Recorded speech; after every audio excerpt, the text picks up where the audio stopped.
So basically, one thing that I learned about sales, and that's a powerful technique. It's a powerful technique.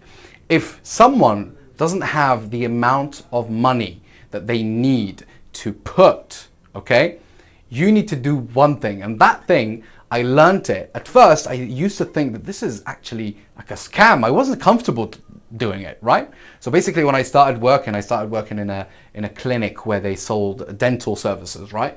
And it's basically in Turkey. So you talk to people from Europe, America, and the British Isles, and you bring them here and you give them dental treatments. Yeah, and that's sales. Basically, you are an agent who's selling this service to people from across the sea, right? Across continents.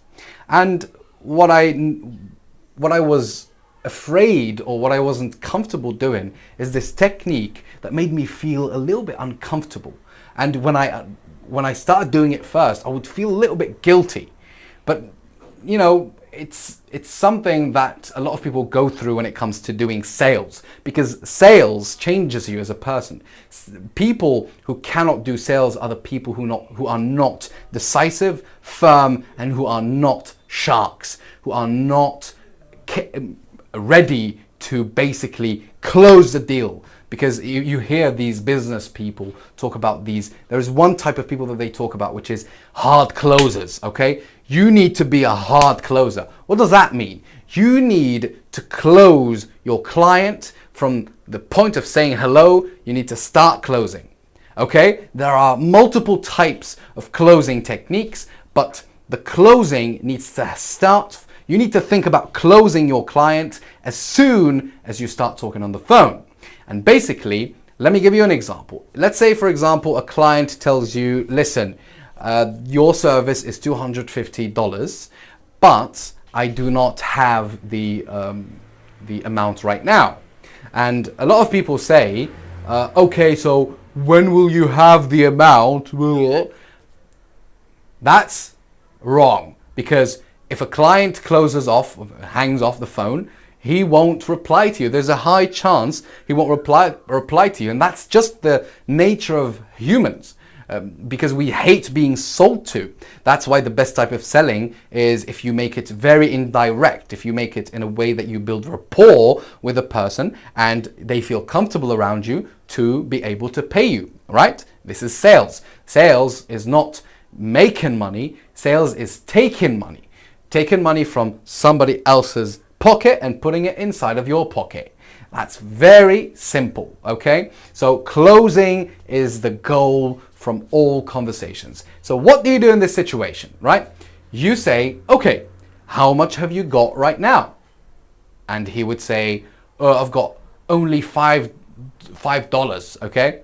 You say, perfect. Listen, sir, we have this offer, and generally you need to have an offer. Don't fucking lie. Don't be a fucking dickhead, right? You say that we have an offer of 50% discount, right? This is just an example. Say we have an offer of 50% discount, but it's limited with time because it's a seasonal offer. And generally these are seasonal offers. So what you do, you say in the next 2 days, maybe there is a limit, time limit and spot limit. You say, okay, we have 5 spots and this offer will last for about 1 week. So if you want to get your place, maybe basically reserve your spot, you could put that $5.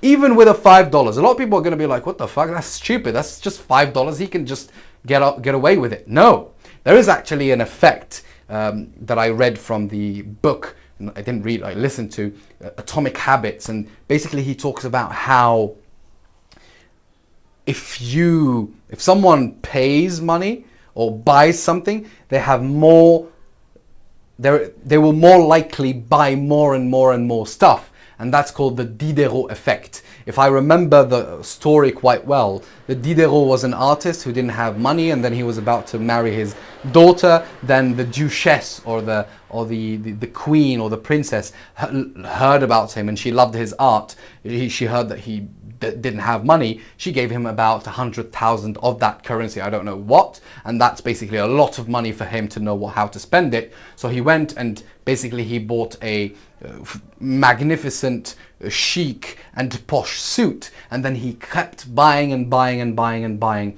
and then he lost all of his money. And this is called the Diderot effect. Diderot is a French name, Diderot effect. And this is what's going to help you with sales. So if your service is $5,000, if they put $100, you got them because you already closed them. They won't go anywhere else because they know that their money is with you now. So they will have to keep paying.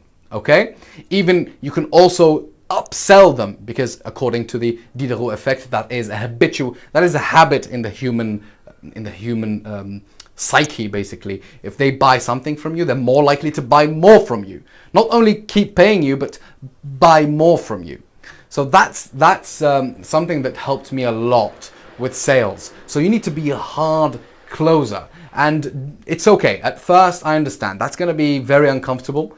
You're going to feel like a dickhead a little bit, when in reality you're not a dickhead, because sales is within the ethics of business. As long as you're not lying, as long as you're not scamming people. So you are going to use those techniques to close people and to keep them with you engaged. Do you understand? That's very important for the beginning stages, okay? The beginning stages for you as a salesperson, you need to do that, okay? So yeah, basically, I hope this video helped you, and cheers.